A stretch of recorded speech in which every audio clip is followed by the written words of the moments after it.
What is up, rock and metal fans? How are you guys doing? So, as I promised, I'm back with the next edition. And yes, I know what's going to happen right now. A lot of guys are going to say, oh dear God, we've lost him. He's actually picked up a band like Nickelback and blah, blah, blah. And like, okay, guys, you know what? I'll be honest.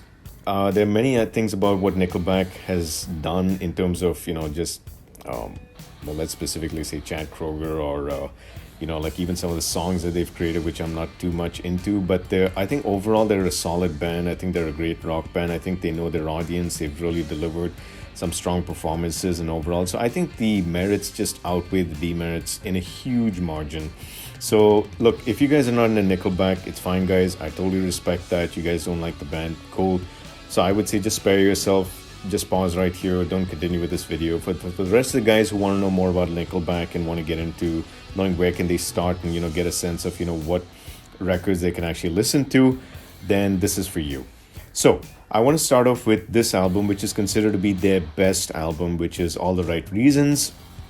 I definitely think that this record, start to finish from, like say the cover design has this really cool, I think it's a Camaro on the cover on this, open desert highway, and just the color scheme and even the album and the songs on here. I think the most overplayed song would be Rockstar, which is this kind of interesting, semi-acoustic / electric kind of song. The video is pretty cool. It has all these celebrities singing along to it. It's obviously a satire. It's just something to make poke fun at everything. It's not something to be taken literally, so do check it out. I know a lot of guys, hardcore metal guys who love this song. It's fine. I think the standout tracks out here would be songs like, Fight for All the Wrong Reasons, ironically, contradiction to the actual album title. There's that, there's Saving Me, and I think an interesting fact is this song called Side of a Bullet, which actually features, I think, one of the last ever recorded solos by the late Dimebag Darrell from Pantera fame. And God rest Vinny as well. Miss both those guys. Really wish I could have seen them in concert, but it's something which is a little known fact, and it's actually about Dimebag's demise in a way. So a pretty interesting track to find on there. I think aside from that, songs like Far Away are that commercial type of feel. Photograph as well, very well known. A song like Next Contestant I thought was pretty interesting, so kind of like that song quite a bit. So I think All the Right Reasons would be it.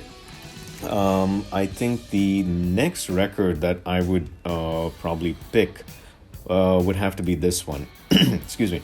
So I think it's a great record, which is Dark Horse. I think that the riffs on this album are a lot tighter, more memorable.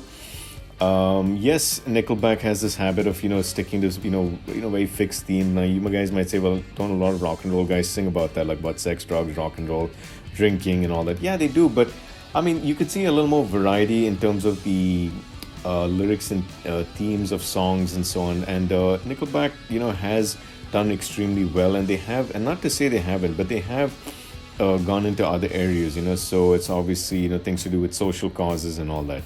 So. And just about being human and so on, and I think they've done that. I know some guys might disagree, but hey, it's just my opinion. So yeah, I think songs like Something in Your Mouth, okay, pretty crude, but still great riff and so on. Then songs like Just to Get High, If Today Was Your Last Day, This Afternoon, which kind of sounds like it's the twin of Rockstar of the previous record. Something about that is very similar. And although this is a great song by itself, but to me, guys, sorry, but this is the only downer for me on this record. I mean, this and the song called Sex, I mean, I don't know. I know it's a record I'm recommending, but just giving an opinion. I mean, the song Sex, I'm just not too crazy about. It's just, I don't know, something flat about it. The rest of the songs are great.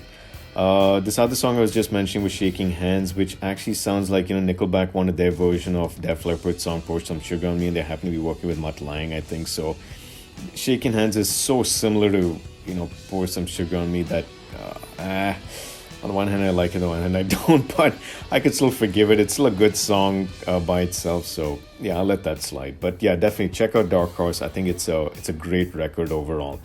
Good way to get into Nickelback and so on. Now, I was debating about the next record, and I was actually torn between Nickelback's album The Long Road, which I personally like a lot, and this one.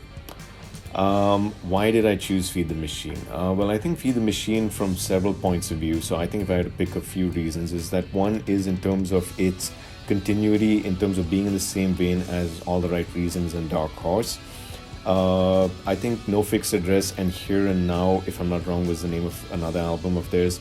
Those are fine, but there's something not quite right about it. There's something that is missing and so on.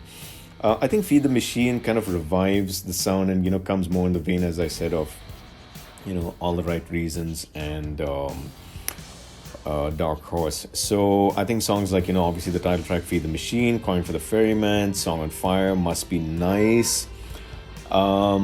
I think that the Silent Majority. I think the Betrayal Act 3, the Betrayal Act 1.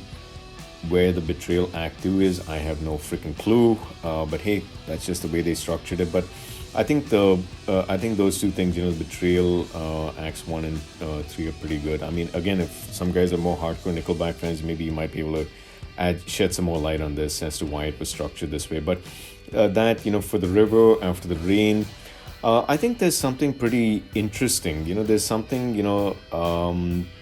it kind of goes with a lot of heaviness and sharpness to a lot of fluffy lightness in some ways. Now don't get me wrong and don't get frightened by that. I'm just saying that there's just something about the way this record varies so much. But I think overall, if you're new to Nickelback, this would be a great way to start. So with these three records, and then finally from the other two coming to this one, which was their latest.